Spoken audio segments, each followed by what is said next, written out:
we were pushed into it because really and truly, Because everybody does lousy job. they do lousy framing.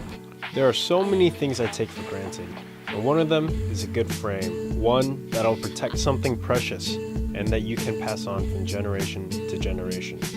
Framing is as important as artwork itself, supporting, protecting, and preserving the content it holds. After finding their customers desiring higher quality frames, Linda and Ellie decided to learn and offer their own framing services. Welcome to another episode of Ordinary People. We were in the business of these wonderful vintage posters that are very, very, very precious. And sometimes we even have to restore some of them to get them back to the way they were. It's a process that involves a tremendous amount of TLC, meaning tender love and care. And then we were put in a position of sending our beautiful posters to framers to do the framing. We had something that had to be returned to us. This one piece came back to us, and it's, instead of it being framed with an ultraviolet protection plexiglass, it was glass. It was not acid-free backing. Everything about it was not the way it was supposed to be.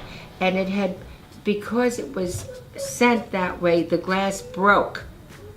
And we said to each other, we cannot do this.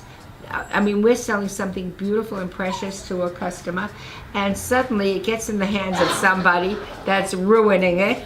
We have got to do something. So we decided at that point to very minimally to get into the framing business ourselves. That was a new business for us. Very precious, even if it's a precious photograph of your family.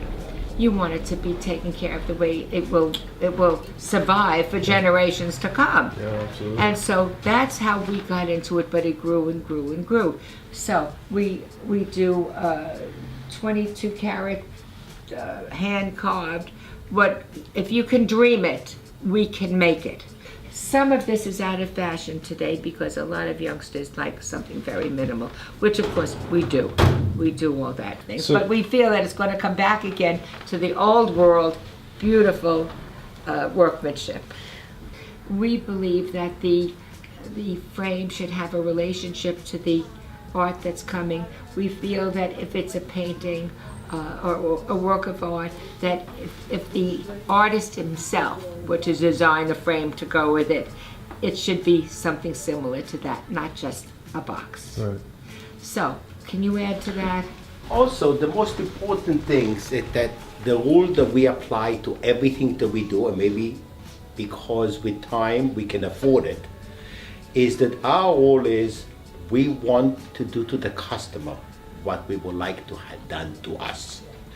So at the end, when you make a decision with your hard-earned funds, you should be able to make the decision, not that somebody else made the decision for you without you being aware what's the difference between the material you're going to get. And when we started that in the beginning, in 1989 and 1990, when we got involved in that, we felt that if we're going to sell a product, we better be educated in that product. What recommendations or suggestions would you give to someone who wants to start their business, not in this industry, but in a very niche industry?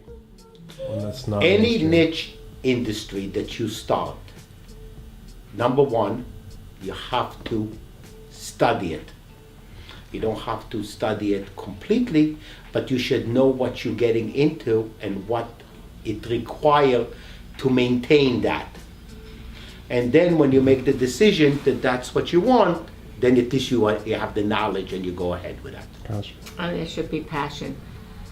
How about that? Is that part of it? Absolutely. And it's got to have passion. I quit the last job I hated in Was that 1980. Passionate about this. Oh yeah, Posters? Yeah. yes.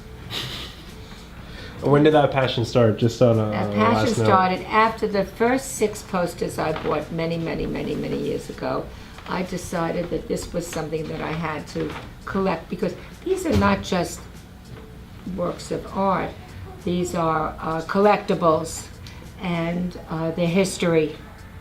there's a lot going for it. And we sell to museums all over the world, and we have museum exhibitions going on all the time. So my few posters that I started with ended up giving me a passion for collecting posters, and more than passion, it put me on a lustful journey. Thank you so much for sharing. It's a pleasure. Whether it's vintage posters or rubber stamps, if you have a passion, it's never impossible to pursue a life where you can immerse yourself in it. Just make sure you do your due diligence and gain the industry knowledge you need. Thank you, Linda and Ellie, for sharing. If any viewer is in the area, drop by to check out their posters and consider them for your framing needs.